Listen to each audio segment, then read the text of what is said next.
अलग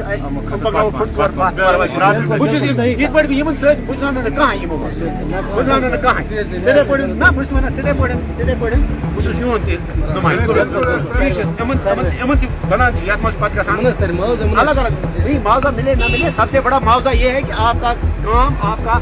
जो बिजनेस है खड़ा रोज वो खड़ा रहना चाहिए।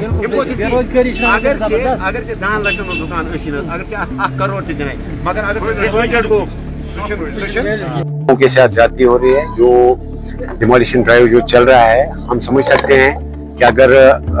रोड वाइडनिंग हो रही है, ये प्रोजेक्ट हमारे लिए है, हमारी सहूलियत के लिए है, लेकिन इसका कतई ये मानी नहीं है कि आप एक तरफ से जो है आप कंस्ट्रक्शन के नाम पे जो है आप डिस्ट्रक्शन करेंगे। तो कुछ सीरियस कंसर्न थे जिनको हमने इन रिटर्न भी एडमिनिस्ट्रेशन की नोट्स में लाया और उस पर जो है हमने अपनी सख्त नाराजगी का इजहार हम करते हैं, जिसमें आपने देखा होगा कि कल 2 पैसेंजर शेड्स, एक पालपुरा में और एक उदयपुरा में, उनको डिमोलिश किया गया without giving any prior notice to concern video. इस वक्त अगर पंचायत जो है इस वक्त फंक्शनल नहीं है, लेकिन इस वक्त वीडियो एक एडमिनिस्ट्रेटर है, वो कस्टोडियन है इस वक्त पंचायत का। अगर पंचायत के किसी भी एसेट को अगर कहीं अटैच करना है तो इसके लिए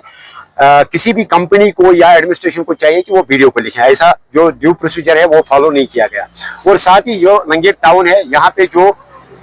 अलाइनमेंट यहाँ पे फिक्स की गई थी आज से 6 महीने 1 साल पहले, उस अलाइनमेंट को आज चेंज किया जा रहा था। तो इसमें यहाँ पे हमारी जो मरकजी जामिया मस्जिद जो लंगेट की है, वहाँ उसको जो है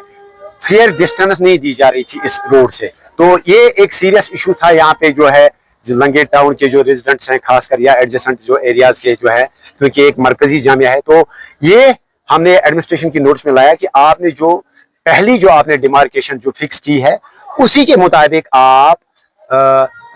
अलाइनमेंट जो है वो आप सेट कीजिए और उसी के मुताबिक आप नोटिस दे दीजिए लोगों को। और साथ ही साथ एक और सीरियस इशू जो है, जो यहाँ पे हमने देखा, जो हमने पाया कि कुछ लोगों के जो मकानात आते हैं उनको अभी तक कोई मुआवजा नहीं मिला, उनको मुआवजा नहीं मिला, कोई प्रॉपर प्रोसीजर फॉलो नहीं किया गया, लैंड एक्विजिशन नहीं हुई है अभी तक। तो उनको जो कहा जा रहा है कि आप अपने मकानात खाली कीजिए। तो इस सिलसिले में मैंने यहाँ एडीसी साहब के साथ बात की, तहसीलदार साहब के साथ भी बात की, और मैं डिस्ट्रिक्ट एडमिनिस्ट्रेशन तक भी, वर्दी डिप्टी कमिश्नर तक भी ये बात पहुंचाना चाहता हूं कि अगर आपको किसी घर वाले को जो है, अगर वो रोड अलाइनमेंट में आता है, जब तक आप उसको कंपेंसेशन नहीं देते हैं, जब तक आप उसकी रिहेबिलिटेशन का इंतजाम नहीं कर सकते हैं, क्योंकि ये राइट टू लाइफ है, ये एक फंडामेंटल राइट है। आप किसी को जो है विदाउट ऐसे ही नोटिस के या विदाउट प्रोवाइडिंग कंपेंसेशन आप उसको डिसलोकेट नहीं कर सकते हैं। तो मैं एडीसी साहब को कहा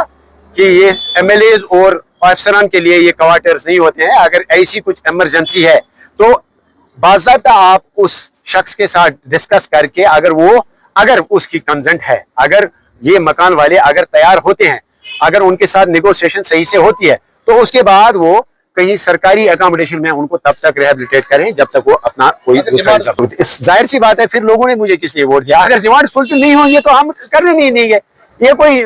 नई बात नहीं है, इसमें क्या है, इसमें ये कोई उतना बड़ा मसला नहीं है। हाँ, ये तो फंडामेंटल राइट है, बेसिक राइट है लोगों का, कि किसी का दुकान है या मस्जिद शरीफ हमारी है, या किसी को कंपेंसेशन नहीं मिला है, किसी का मकान है, तो जब तक उनको आप कंपेंसेशन नहीं देते हैं, जब तक आप उनके साथ नेगोशिएशन नहीं करते हैं, तब तक आप ऐसी हवा में जो है, वही भले ही कितना बड़ा सेंट्रल प्रोजेक्ट हो, तब तक लोगों से बढ़कर कोई चीज नहीं होती है। तो ये हम उन तक भी पहुंचाना चाहते हैं जो ऐसे ही यहाँ आनंद फानन में आके जो है, जो यहाँ डोजर लाते हैं, ये डोजर राज यहाँ लंगेट में नहीं चलता है। हम उन तक ये बात पहुंचाना